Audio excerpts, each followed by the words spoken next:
Bonjour à tous. François Rebsamen repart pour un nouveau mandat à la tête de Dijon Métropole. Sans surprise, l'ancien maire de Dijon a été réélu président hier avec 64 voix, largement devant son opposant de droite Emmanuel Bichot. Un mois après les municipales, les élections s'enchaînent dans les intercommunalités. Jean-Pascal Fischer a aussi été réélu hier à la tête du Grand Dol. Changement de visage, en revanche, du côté de la communauté urbaine Creusot-Monceau. La nouvelle maire de Monceau-les-Mines, Isabelle Louis, a été élue présidente. L'intercommunalité était gérée depuis 2014 par David Marty, l'ancien maire du Creusot, battu aux dernières élections. Une passagère d'un TER interpellée près de Besançon après avoir tenté de mettre le feu à son siège. C'était mercredi après-midi dans un train reliant Besançon à Lons-le-Saunier. Le sinistre a été rapidement maîtrisé. La suspecte a pris la fuite à la gare de Montferrand-le-Château avant d'être rattrapée. Elle a été placée en garde à vue. Après une saison 2025 ambitieuse, l'opération Au cœur de nos fermes jurassiennes de retour dans le département du Jura. Ce programme proposé par la Chambre d'agriculture du département vise à faire découvrir au grand public la diversité de l'agriculture jurassienne à travers des portes ouvertes organisées jusqu'en décembre.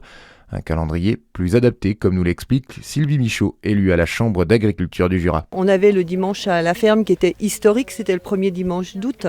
Et en fait, on s'est rendu compte que les agriculteurs auraient envie d'ouvrir leur ferme, mais que le premier dimanche d'août n'était pas forcément la meilleure date.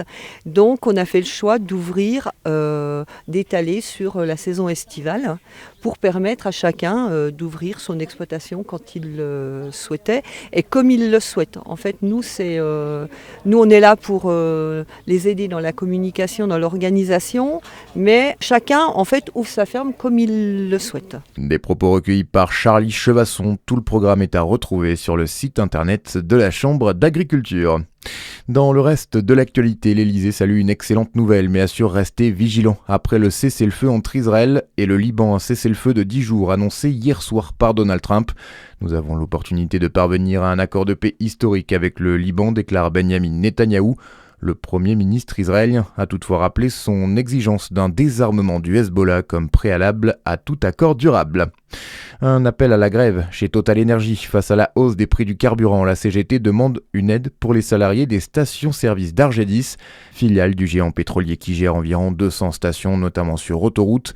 Le syndicat appelle à un blocage des stations aujourd'hui. Et puis en foot, la qualification historique de Strasbourg en demi-finale de Ligue Europa Conférence. Les Alsaciens avaient 2 buts à remonter après le match perdu à Mayence. Au match aller, ils se sont imposés 4-0 hier soir à la Méno. Le Racing jouera sa place en finale le 30 avril contre les Espagnols du Rayo Vallecano. Voilà pour l'info. À suivre votre météo sur Fréquence Plus.